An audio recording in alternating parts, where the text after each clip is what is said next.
All right, we're recording now. Great.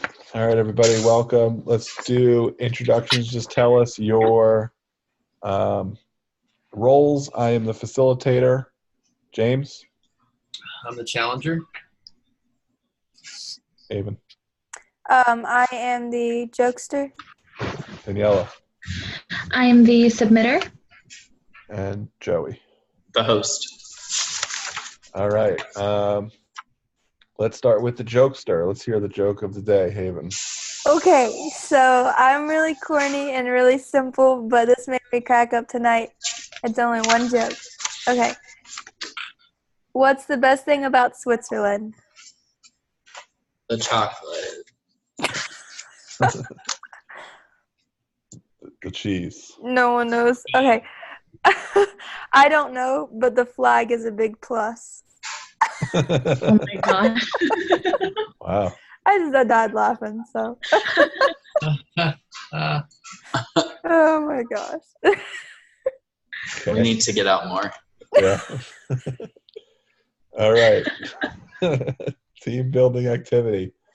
Think of your own experience or those you've heard about and discuss some of your experiences with more controlling leaders and how that influenced your motivation, your productivity, and your organizational loyalty when compared to more empowering leaders. If you have served in a leadership capacity, what was your leadership style? Often when one hears about more democratic leadership or empowering leadership styles, they argue that it won't work because someone has to be in charge, someone has to make a decision. What is wrong with that argument? Wait, why don't we answer that first one first, and then we'll go around and then. Let's break this up a little bit. All right. Yeah, like 4 questions in there. All right. James, you can start. So my experience with controlling leaders, currently, growing up, I had some really controlling leaders, I guess, that made everything super structured for me and sort of raised me in kind of like a boot camp mentality. It was really good for structure and organization and self-discipline. But overall, if you're in the workplace and you have controlling leaders like what I have now, you kind of lose motivation and loyalty towards that person. And especially if they don't trust you, then you can't really trust them, I've noticed.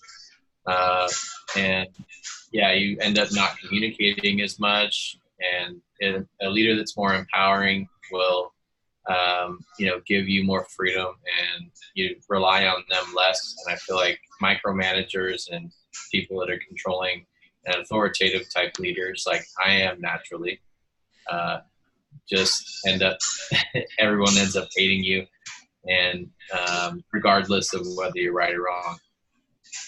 So that's my experience. Daniela? So I actually, one of my first jobs was Charming Charlie, and I don't know if any of you have been inside that store, but it's like super. It's a jewelry. It's like a fake jewelry store, so everything's like designed super cute. Everything's like color coded and all of that. And I went through management change when I was working there. So at first I had like a super micromanager, and I hated it. I basically just did what I was told. And eventually when we had a change of management, I had someone who kind of was more hands off, and she let me do inventory and clean the store and things like that the way I wanted to. And I felt like I had never felt more creative than when she allowed me to do that for myself. Even the way that I was organizing things, the way that I was doing the displays in the store, like it was so much more enjoyable because I felt like I got to show a little bit of who I was and put that into my everyday work. So I always think of that example because that's the kind of freedom that I want to give to others when I'm working in a team with them, or if I'm leading a team, because I don't want anyone to feel like constricted or like they can't express themselves the way they want to just because I want things done a certain way. I want to be the kind of leader that others remember as someone who helped them grow. So that's the kind of leadership I appreciate too. And I felt like I got to kind of see both ends of that. So that was something that influenced me. Haven? So I used to be a barn manager, and that lady, she was kind of crazy. She's very, very controlling, micromanaged everything, and like I'm a clean freak, but a barn can only be so clean, and she wanted it to be spotless. So I don't know. We just kind of, she wouldn't really let us kind of do what we thought was right, and that was kind of frustrating each day.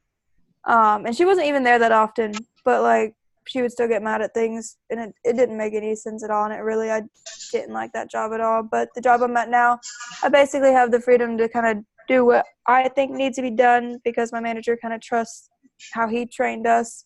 We were trained right, sort of thing. So it's a lot more relaxed, and I enjoy it a lot more. Joey? I'm currently in a position where I have a pretty controlling manager. I'm used to working for people that are very laissez-faire or relaxed. And it's been a learning experience for sure because he seems to think that he's empowering me by providing me all of these opportunities to present to the teams and create trainings and everything. But then behind the scenes, or the facade is that I have all of these opportunities and it shows that way to the whole organization. But when it's us behind closed doors, he's controlling every movement, everything I write. If I write something, he changes it. So it's challenging. It's also very frustrating. I catch myself shutting down quite a bit because I don't respond well to that always. I like to be empowered. I feel like if you hire someone, you hired them to do a job. And I think Steve Jobs said it something along the lines of, why would we hire someone to do a job if we're just going to tell them how to do it? So yeah, it's new for me, and it's definitely a learning opportunity to say the least. Ari? Yeah, I once had a boss that told me I made a typo. I'd spelled someone's name wrong. And she said, never make a typo again. It's the worst thing you can possibly do. And this was just a small example of how terrible this boss was. She was very controlling and didn't really, I mean, like to the point where you weren't allowed to make a typo, which was really bad. But she got fired, and then my supervisor got promoted to the manager, and he was the complete opposite. He was just kind of like, let the team go and be creative and figure it out and fail on your own. And that type of experience obviously is more preferable for anybody, I think. I'm lucky now that the boss that I have now is also really hands-off. Like, I run a video studio, and my director runs the studio but has no idea how to handle video equipment or what's involved with production. So he's kind of just like, this is your thing, go. So yeah, it helps. It makes it easier to be creative and want to challenge yourself, I would say. So then there's a second part of this. Often one hears about more democratic or empowering leadership styles. Someone has to be in charge. Someone has to make a decision. What's wrong with that argument? You know, it kind of goes to the marshmallow challenge, which is something we read into, which we can get into later. But for me, it's like, if somebody's in charge and nobody else is empowered to make a decision. I don't know. Daniela? Yeah, I agree. I mean, it's kind of like what Joey said. Why are you going to give somebody a job if you're going to tell them how to do it? That doesn't empower them at all. It doesn't give them the opportunity to move forward or learn new things or develop themselves. And you're kind of hindering them, especially if they're looking to develop and they're not, they put themselves in this situation and then they don't gain anything from it. So I don't really think that's an argument. I feel like if you're kind of educated about leadership, you'd understand that not one single person has to be in charge, or a decision can be made as a group a lot of the time. So, Haven?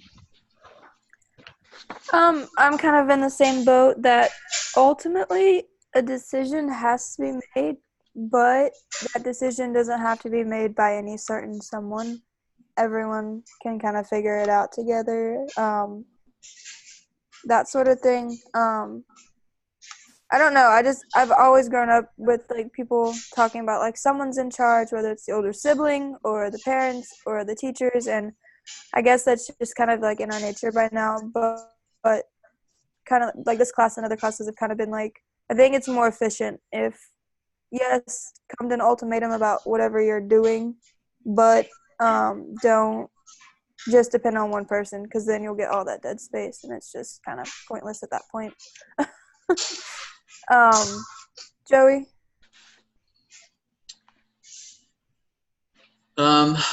This one's challenging for me. I think that, yes, there has to be a strategy or a goal in mind. And that typically, I mean, in the, I don't know how to describe this. In a large organization, that would come from your board or your executive leadership team. And then you empower the people beneath you to get that job done, whatever it takes.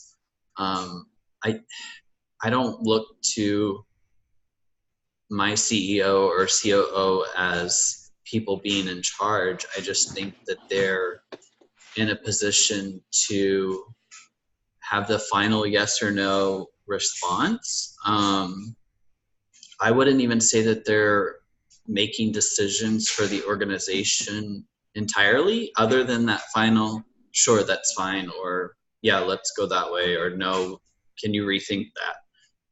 So often the individual contributors, middle managers, and even the director levels are the ones doing the legwork and making the changes, and if they're appropriately empowered.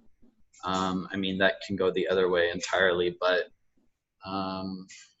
it's tough to say. I think it's very situational in if there, I mean, in some instances you do need someone in charge, but again, situational. So, James? So back to the leadership question. Well, let me address the last one. The last one, I'll start with what the book wants us to think, and then also I'll give a caveat to that. So obviously transformative leadership and empowering leadership is, obviously the best form of leadership. And, there's been studies and stuff on self-managed teams. And I don't know if you guys have read Reinventing Organizations.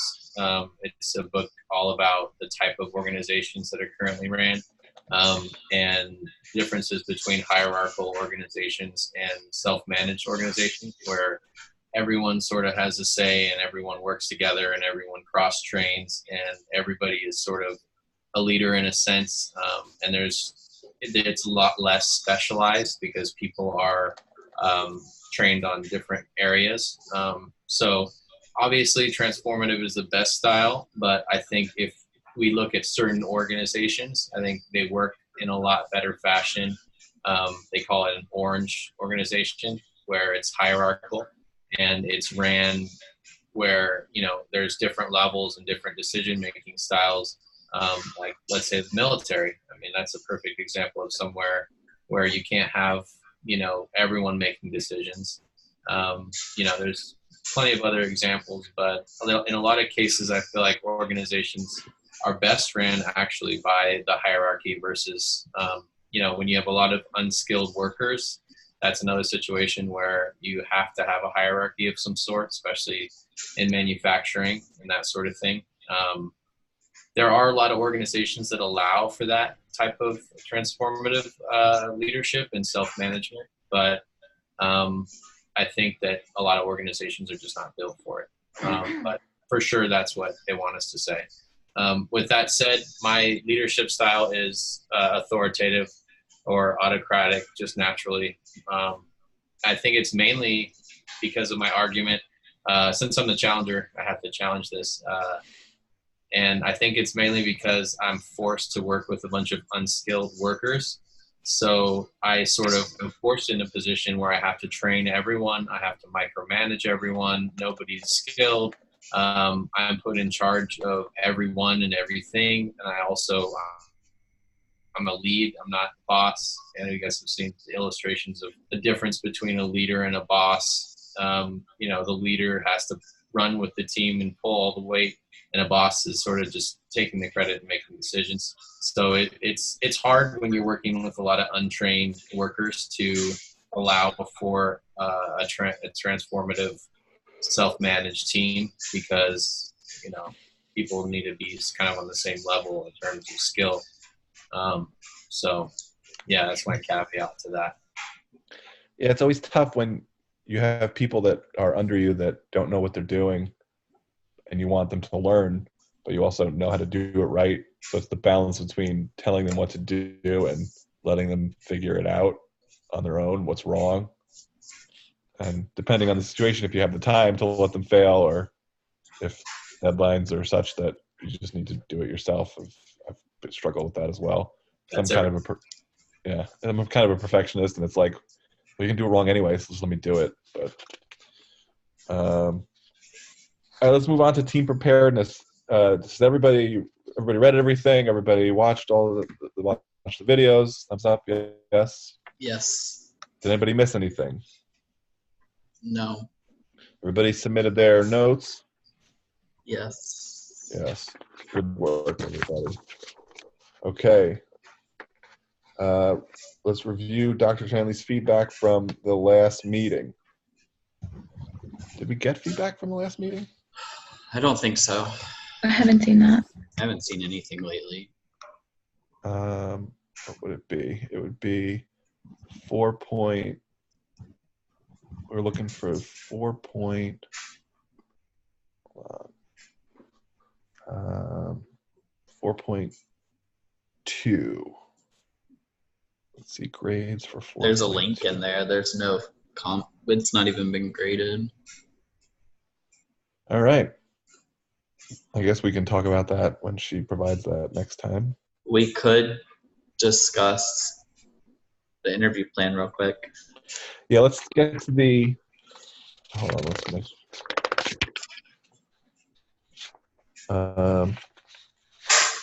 Yeah, before we get into this week's reading, let's talk about the 3 things that we had on our agenda that we added. So discuss the team charter. So we need to add something about building trust. Is that right, Joey? Yeah, so there was one piece that I guess I missed when I did that most recent update, and it was, let me find her specific response real quick.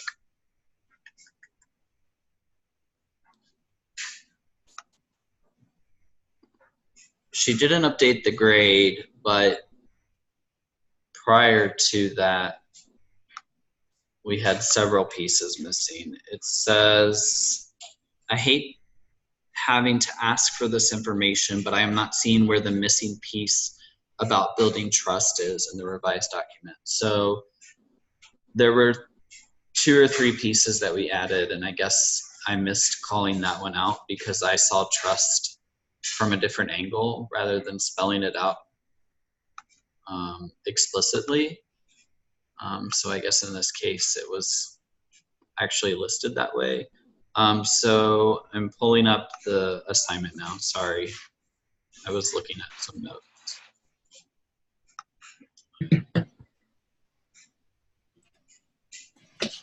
Is the team charter on the Google Doc?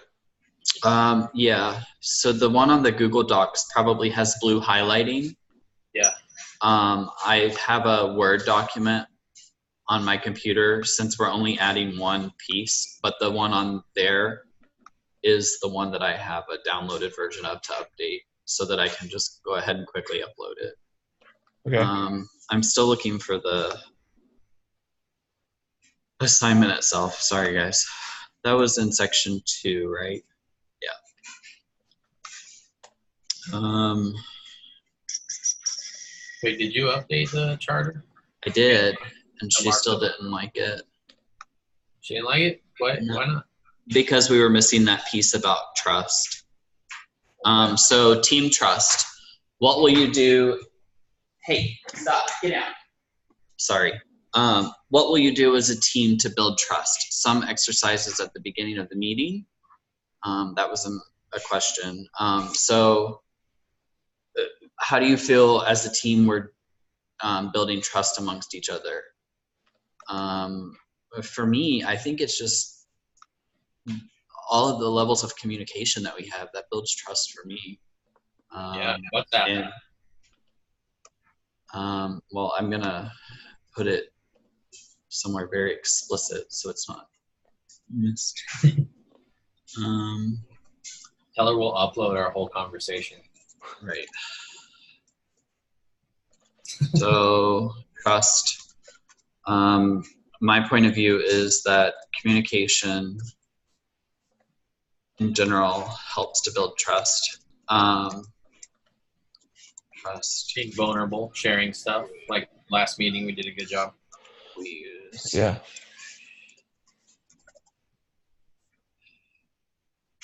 Anything else? It doesn't have to be a lot. So. You know, Share an embarrassing thing about ourselves. let's say holding each other accountable. Okay. And following through. You know, everyone's doing the work. Right. I'm going to go ahead, since it seems to be guiding us in a direction, to ask each other if we've completed all of the assignment.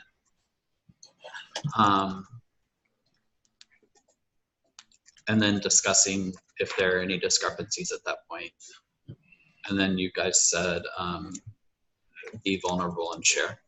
I think that's more than enough. I only added 1 or 2 for each line previously, if we discussed, so we can move on. I can save this and upload it while we're still talking. Great. Thank you, guys. All right, that's good. Let's Doesn't need to be knock specific, right? What was that? Does it need to be specific, or? No, it was just the specificity was that we needed to provide details on how we build trust as a team, and I think we did that. Okay. All right. Discuss feedback for interview plan. Do the changes meet her request? So, did she provide feedback for the interview plan? Yes. And she didn't give us a grade. I'm saving the other one real quick. Okay.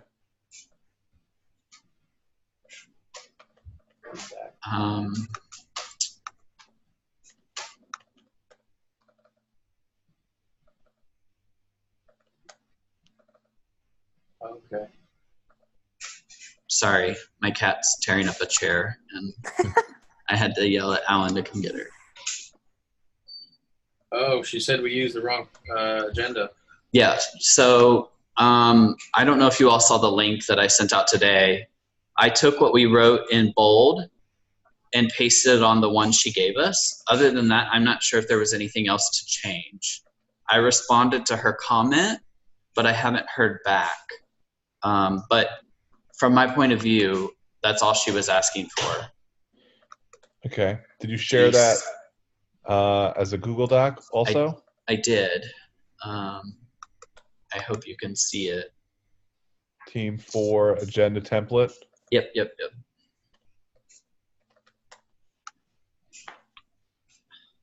This is different than the one we filled out last meeting? Yeah, apparently it is. When you look at them side by side, there are a few variables. So what I did is where it says interview begins here, I inserted our topic, time limit, introduction, and then the questions. And then beneath that, it says end of interview, and it continues on with the post-interview. Okay. I honestly think it was just a matter of copy and pasting it onto the wrong document. I don't think it was anything to do with the content. At least that was my perception. So if you guys want to have anything else to say, that's fine. Fine with that. Anybody I else? look at them side by side. All right. Discuss the extra credit assignment. What and when? So I know that there was, I think Haven put out there that we do B. And I like that also. I think reviewing the team nines meeting and the agenda points that are involved with that one, I second that motion. Does anybody else disagree or want to do the other one? Did she send us those videos? I didn't fully read that post yet. She didn't yet. I think we need to tell her what we want to do, and then Okay. I'm sure she'll send that to us. So we just have another mini meeting? We have another mini meeting. Okay. What does next week look like? Can we plan that so that well, I guess we can talk about that at the end. I think we should try to do it next week if we can. But yeah, let's get to that when we can after let's get through the interview and then work on that. Is that cool with everybody? Yeah. Yeah, maybe we can double it up on one of the days. Yeah. All right. So. Okay. Those are the 3 agenda items we wanted to add to our agenda. Does anybody else have anything they want to talk about before we jump into discussion of readings and videos? Just how many points that extra credit is? 25 points. 20, that's a max. Right? Yeah. Okay. Did she ever regrade the one you updated? I was wondering if you guys wanted those changes. Nobody said anything, so I was waiting to send it. I'm fine with them. Yeah, I didn't have a problem. You guys good? Okay. I'll send that out. Do it. Okay. So let's move on to the notes. What have you learned about team leadership that you think might be helpful in the real world of organizational leadership? Joey, I'll start with you. Okay. Sorry, uploading the charter. Sorry.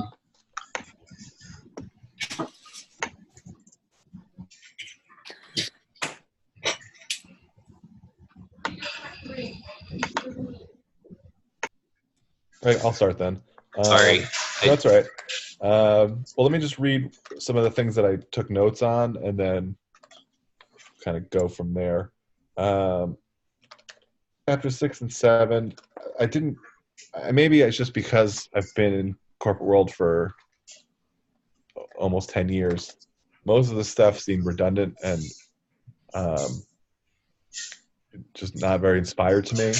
Like the SMART goals, I've been working with SMART goals for a really long time. That wasn't new to me, but some of the points that were made that I found were relevant to the real world. Communication is the most important skill required for success. Great differentiators, envisioning change and strong interpersonal skills, and articulate team performance with inspirational appeals. Those 3 things really get to the crux of what makes a good team, what makes a good leader, and the best way to be productive, I think, is inspiring and communicating. From how successful leaders think, the 2 points relevant to me, integrative thinking and really taking a holistic approach to any situation. Again, that's just seems like it's common sense to me. Like, use your brain and try and figure out a way to make this work the best way possible. Consider multi-directional and nonlinear relationships among variables. I found the most success is just thinking outside the box and trying to be as creative as possible. Difference between power and influence. Influence is the ability to modify how a person develops, behaves, or thinks based on relationships and persuasion, often leading to respect. I thought that was relevant too. So, I don't know. Those are the types of things that I took out of it, and that's how I like to go about my business when I'm working in a group or leading a project. So those were my real world takeaways. Joey? Okay. I wrote several things, more of a list. I've been in the real world since graduating high school, and I have as you're aware, a lot of different opinions of how things operate outside of the academic world, and I think it's a lot different. So a few things that I wrote, I won't read them all because there's quite a few. A key piece to successful teamwork and leadership is clear communication. Some examples: course organization, inflexible leaders, communication outside of meetings, delay of action items from all parties and leaders. The above example, or those examples have come up throughout this course. And when I dig deep, it seems to all kind of come back to communication. It seems to be a lot of the commonality in a lot of issues, even in the real world or in the classroom. Let's see, some of the smaller things or shorter answers I put were to remain consistent, be flexible, be accountable, and hold others accountable, including the leader. A distracted or unorganized leader can lead to the demise of a team. And then listen for the detail and context, not just to respond. So they're all very broad and not directly related to anything from this week in particular, just kind of all encompassing of a variety of topics that we've talked about throughout the course. Yeah. Haven? So you all had a lot of kind of similar things to me, but just the main thing that from just working stuff or working jobs now, I'm not technically in the big girl job yet, but I just don't think a lot of people, at least from my experiences, realize how important your team members are, how important like your other employees or coworkers are. I think a lot of bosses overlook it. I think the bigger the corporation, the more likely they are to overlook it. So that's been kind of the main point. I had a couple of the others you all had, but that was the main thing that I just think it would be helpful if people can start realizing that. I think it'll make everything better. Daniela? I wrote just about one thing in particular because I think it's what has stood out to me the most, because I started like working a brick girl job or whatever like 3 years ago, and I was really struggling at first, but I think what has recently helped me, even with a promotion that I recently got, was just finding commonalities. I think I finally learned how to bridge gaps when it comes to trust. I think I would always had like a wall up. And I think once that comes down for myself and for the people that I work with, you find these things that you have in common. You start to build bonds. You start to build trust. Lines of communication begin to open. And I think that everything, as long as you're being genuine, I think it starts to open more doors. I think I've seen this to both good extremes and bad extremes, but I do think that it is one of the most important things we can do for ourselves in the workplace. And not like adding your coworkers and stuff on social media and letting them know your whole life, but just being able to have that bond with each other, so that when things do come up, you are viewed as someone that they can trust. So that's mostly what I wrote about. I didn't write about different things, just that one, but yeah, just being open to opening lines of communication and stuff. So, James? I like it. So there is a lot here, a lot to unpack in a lot. So I'm just going to go through some of the ones that I find most important that I've seen recurring in all my classes. The number one theme, I think, is commonality of goals and goal setting and determining a vision. And once everyone's on board with that vision, everyone's on the same page with the goal, whether it's an overarching goal or whether it's a project plan or, even on a smaller micro level.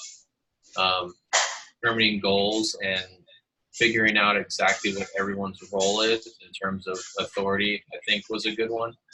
And really kind of understanding what your role is and being allowed to, and that would allow you actually to understand, who's going to be accountable for what. So really having a clear defined goal and assigned responsibilities push a team towards a commonality, and without that, you just have people sort of working towards different things. And I especially see this in my company now, in the real world. So in terms of team leadership, I think a team's not really going to work well together, obviously, without communication and open lines of trust and all that. But I think even more important than, everything amongst the team, I think there has to be a common goal that everyone's working towards in order to bridge exactly how everything else is going to work. Yeah, and there was a few other ones. Communicate goals with direction, use strong interpersonal communication skills, empower other team members. Listening is a recurring theme that I keep seeing, that, the best leaders are good listeners.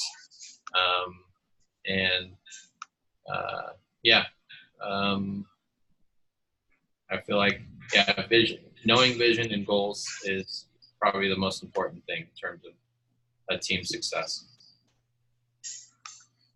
I agree. I think that, it makes sense.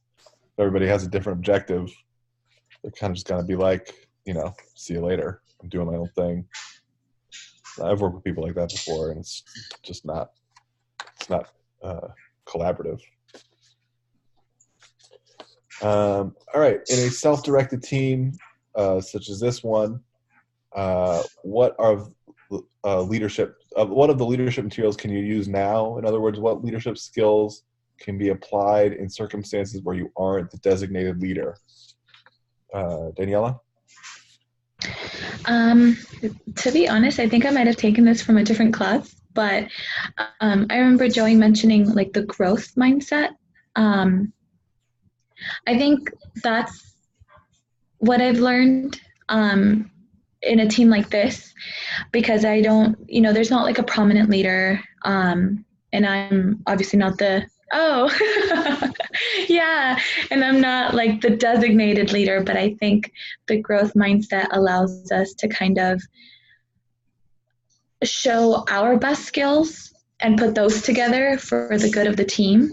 And we do have a common goal in this team, is to learn, to get a good grade, to finish our assignments, to make Dr. Chanley happy. So I think those common goals and all of our skills and our growth mindsets, we're all willing to learn, and everything is what's making this team successful. So I think in this specific team, that's what I took from it. I think we can all kind of read each other's emotions, which I also think is really important. And we all kind of create a good environment. I don't know. I don't really feel like we've tested a lot, like what works and what doesn't work, but I think it's because a lot of us are kind of similar. But I do think that situations where we're not designated leaders is also an opportunity to develop our own leadership skills. So I don't know, that's what I got from that question. So Joey? So I had 3 pieces of information that I wrote down as being just general leadership skills. Honesty, integrity always come in handy. The ability to inspire others, and then accountability. I think that one of my favorite things is the inspiration piece. It's not always just leaders that inspire others, though. I'm often inspired or encouraged by non-leaders. I look to my peers a lot for them to set the example or the precedent. And then the most important thing to remember here is to set a good example. You may very well inspire someone else just by your normal actions. So I know these are a little bit, I don't want to say they're out there, but they're not, I guess they are skills. It just depends on how you look at them and apply them. But then accountability, again, it's important to be accountable to yourself, but also to be accountable to your team, and then also hold each other accountable. That kind of brings the team together and builds camaraderie. If someone is struggling, it's important to find out why. So don't immediately take offense or assume the worst. This will also help to gain trust. So I think those three things are the foremost important for me, at least, when not designated, or just in general. I don't think it even necessarily has to be relevant to being designated or non-designated. I don't know who's gone. Haven? Did you go for this one? Okay, I didn't think so. So a couple of things were just, even if you're not, I guess, like a people person, it helps to kind of force yourself to be out there. I guess in a way, almost like the facilitator role. Even if there's not like a designated leader, if there's any dead space or confusion or anything, to kind of put yourself out there and don't be afraid to speak up. But I think it's really important, and I don't think anyone does this because my job didn't even do it at first, but to build trust within the group. I don't think people do that naturally. I think people force it upon themselves to do that. But sorry, I'm kind of scatterbrained tonight. I've had a lot to do this week. But I think just being a just being a person, building trust, trying to force yourself out of your comfort zone to help your team or your group along, and not being afraid to like kind of speak up and just speak your mind on different things. I think that would I think everyone needs to keep that in mind. Who hasn't gone? I'll go. One of the things I found interesting from the Hard for Leaders to Work Together article that I felt relevant to this group, at least, when asked to take part in a negotiation and come to an agreement, less than half of the groups consisting of the most powerful individuals were able to reach an agreement, whereas 90% of the groups consisting of the least powerful executives were able to reach an agreement. Like, there's no executive here. Like, we're all on the same level, working together towards the same goal. So I think that it leaves us a little more open to being collaborative and not leaning on one person to kind of make the decisions. As I said, a quote for interaction among the powerful is vulnerable to conflict and miscommunication that undermines the collective performance. There's nobody that we feel like is undermining us. We're all working together and kind of, communicating to achieve the same goal. So I think that has been helpful for us. It has been a reason why we're such a gelled group, I think. Right? James? Yeah, I kind of agree with everything you guys were saying. I just would add maybe we can spend less time jockeying for power when we're in a more collaborative, self-managed team and we don't have a designated leader. We can spend more time collaborating and focusing on kind of our individual abilities and skills within the group and sort of figure out what we can offer the team as a whole. And one thing was we can all become facilitators. An interesting part of the marshmallow experiment movie, that little TED talk, to me was that the teams that had one facilitator, and it was like all CEOs at the table and one facilitator, they did like 30% better or 40% better than they did without the facilitator, meaning that there needs to be someone that helps the group come together. And I think if there is no leader, we can all kind of be that person, and we can all kind of act in our own roles and all kind of work together. So it makes for a real well-rounded team if everybody's kind of cross-trained, and we can all kind of communicate in that way, aligning goals and stuff. So. Yeah, I think that kind of ties into the next question. How would your experience in this class have been different if she had appointed or we had elected a particular team leader? You know, I drew from the Marshmallow Challenge also. It would just have resulted in a failed structure, I think. Yeah. You know, the things I got from that challenge were it helped identify hidden assumptions. The challenge provides a shared experience, common language, and facilitation, and incentives plus high stakes equal success. I thought that was an interesting take from the speaker. You know, I thought it was also interesting that like the kindergartners did the best. I thought that was pretty cool, and that we should all act like children more. So that's what I took. Haven?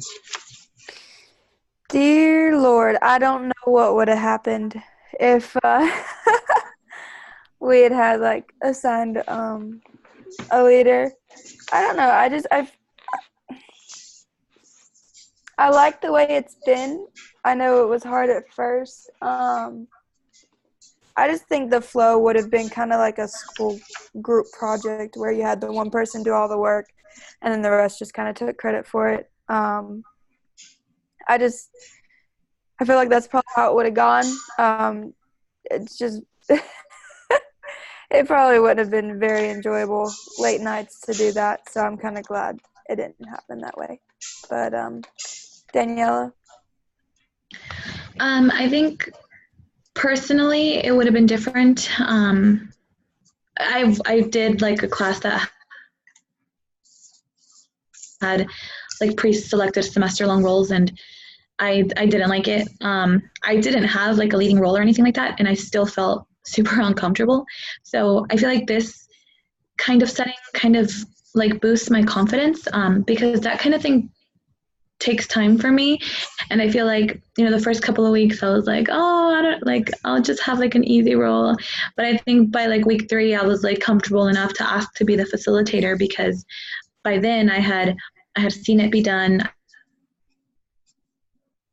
I was willing to take that risk for myself. So I do feel like this kind of environment does, I guess personally, it just helps me. It gives me the time, I think, to build my confidence, to feel comfortable enough to actually use my leadership skills and, you know, any other skills. So that's how I think it would have been different. James? So since I'm the challenger, I got to bring a challenge. I think one thing that we could think about is the studies. That I forgot what reading it was, but in the studies they were showing that teams that feel more powerful achieve more, or people that at least feel more powerful in teams, they achieve more and they process more information effectively. But obviously there's downsides. It does hamper the ability to work effectively as a team and collaborate. So I think we probably get more out of being a self-directed team as a whole.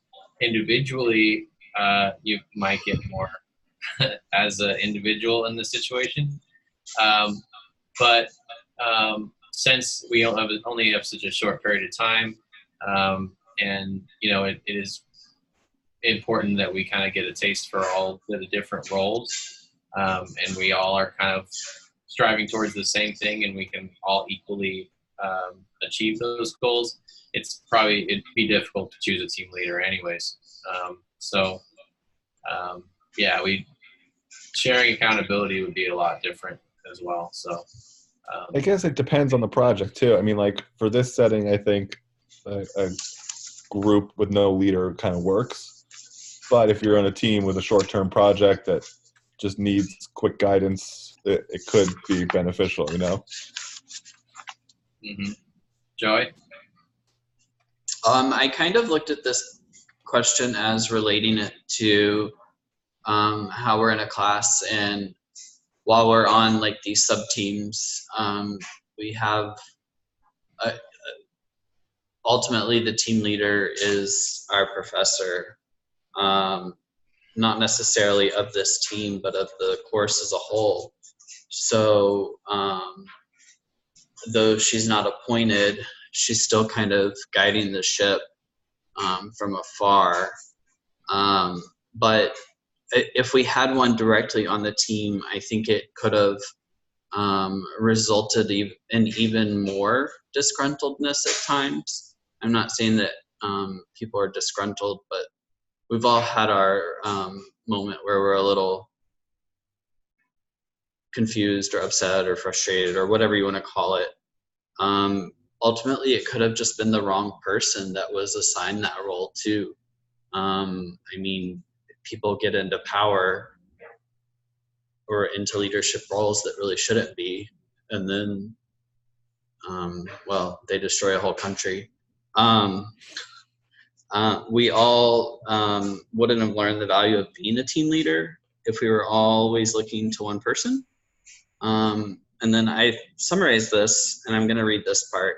I noticed different traits in each of my team members, and one in particular I would have really struggled to listen to and follow directions from in the real world. It's not that his or her technique is wrong, it's just not my personal preference, or one that I feel is quote unquote most effective. So that's me not frustrated with anyone. It's just I could see how having that particular person in a leadership role might create challenges for myself or for others. And that's just because of the preferred management style or leadership style. But it doesn't matter who it is. So, Harry, did you go? Yeah. Yeah, I mean, everybody has different styles. I mean, right. In my experience, in the workplace, the people that I've worked with or people that I've had to work for, you connect with people for some reason or another. I found that some people just, you meet each other and you get each other. Right. You don't have to try too hard. You're on the same level. And then there's other people that it's like, I hate that person. Like, they just suck. Like, they just don't get it. They're short. They're mean. They're on a different level. You know, like, I'll try different communication styles. I'll suck up to them sometimes. And it's just like, they don't want any part of me, and it's their loss because I'm a good worker. Any other thoughts from anybody? I think we covered everybody, right? No. All right, then we can move on to other thoughts, comments, discussion points. Questions for Dr. Chanley? Anything? We're all good? Okay. How did this meeting go? Let's rely on the materials from the George Washington University website for team effectiveness. I think it went well, and it was nice that we finally got to utilize the portion of the agenda. Is there anything else we need to talk about? So it was nice to be able to close out those concerns quickly and move right along to the task at hand without too much interruption. So I appreciate that type of stuff. Yeah, I think every meeting we're getting like more and more efficient. Right. Just in time to end the course in 2 weeks. Woohoo! All right. Anybody else have any thoughts on how the meeting went? No. James? Good. Good. Went good. Any changes needed for the next meeting? I think we covered that with the agenda. I think that was the biggest item missing from tomorrow's meeting. To confirm times so that Alan is prepared, are we still starting at 9 and then he'll come in at like, I guess I need to look at the agenda for tomorrow. I feel like tomorrow's going to be a long meeting. I don't know if that's like too late for you guys. Let's see. Can we do an hour earlier or half an hour earlier? I'm fine with that. It's whatever else. Haven, are you coaching? Yeah, I'll be coming from Lexington, which is about 20-30 minute drive. So by chance, I might be ready 30 minutes early, but even that's a stretch. Don't Okay. don't worry about it. You don't need a stretch. I mean, we started 10 minutes early today. I think that's what we kind of hope for. Yeah, I guess if you can log in earlier, but if not, it's fine. So I'm lost. I'm trying to find the agenda for tomorrow so that I can gauge what time to have him ready. Where'd it go? I just resubmitted it too, and now I can't. It's because there's like 3 things in that section that are almost identical in name.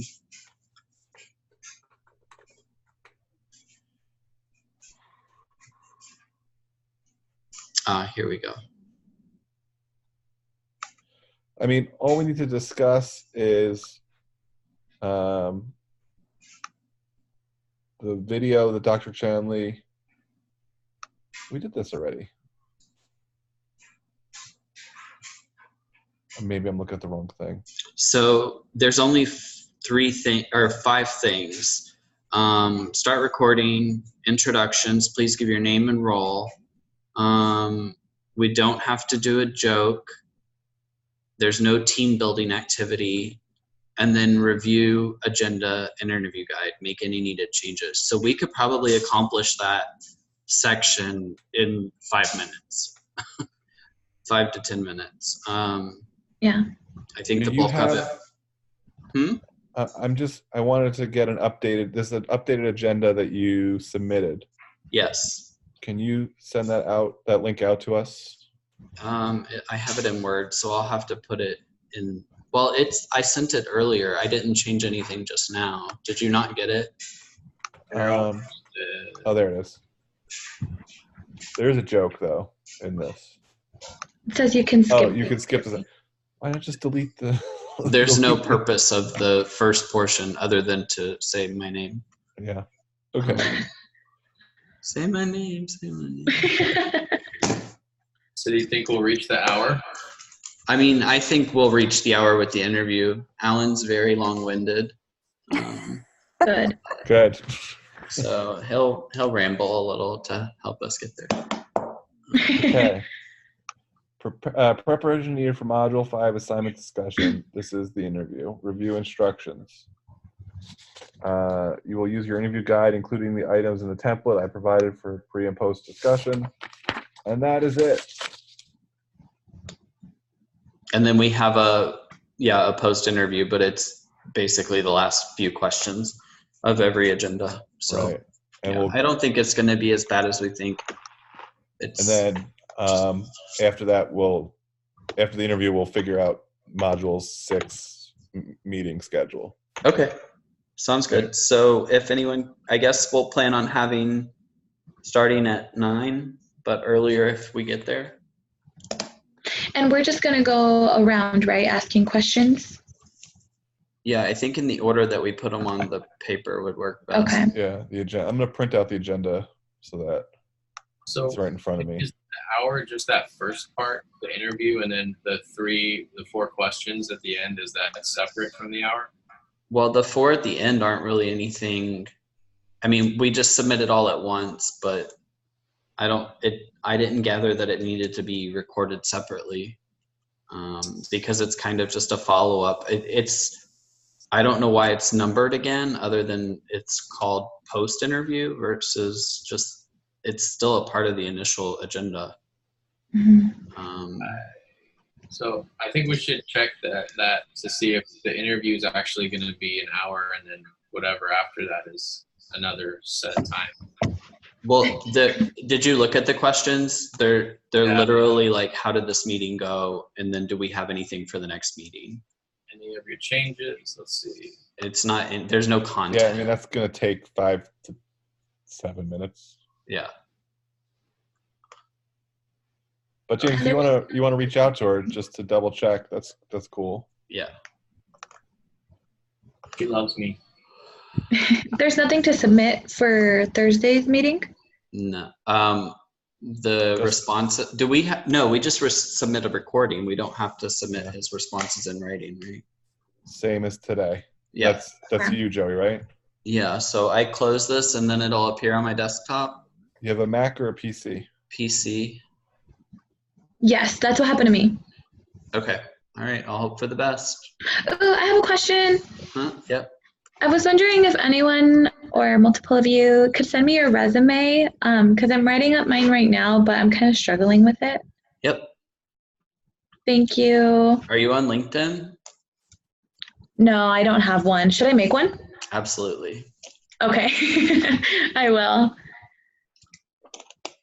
Yeah. I'll send you mine. I just updated it. There's one spelling error, sir. So Aries' boss wouldn't hire me. Okay. All right. Are we good? Wait, we don't need roles, right? There's no need for roles. I don't think so. Not. If so, we'll just keep them the same, right? Except Joey, you're kind of the facilitator. That's what I. Yeah. Yeah. Okay. I was doing so well. I know. I'm always the challenger, I guess. This is true. You guys see me or no? No, Yeah. but was that everything, Ari? Oh, there you are. Yeah, it should start automatically. Oh, the other thing I wanted to say was I reached out to Zoom because I told Dr. Chanley that the first part of last meeting, when my computer froze. It's ironic that I'm talking about it as it froze. They gave me instructions on how to recover that video. So I'm going to submit that to Dr. Chanley tonight so that she can review the first part of our last meeting. Okay. Cool. That's the news. And I'll submit that other assignment that we talked about a while ago. Okay. And I submitted the other two during this, so everything is caught up then. Cool. All right. Well, I will see everyone tomorrow. See you guys tomorrow. Bye. Bye. Bye.